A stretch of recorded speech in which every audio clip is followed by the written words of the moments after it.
before you with a deep sense of gratitude and history as we mark the first anniversary of my coronation celebration.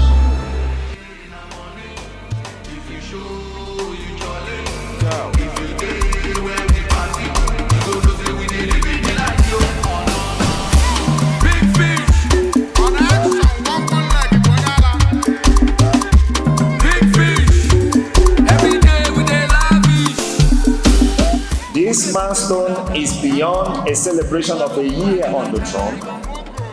It is a reflection on the impact we have made together toward Aro Renaissance.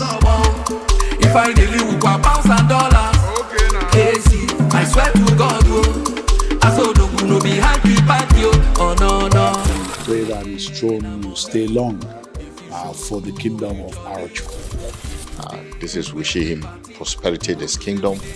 I send fraternal greetings from the Eze of Arochukwu.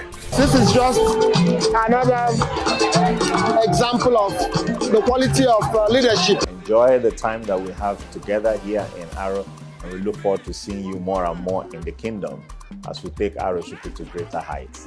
Big fish.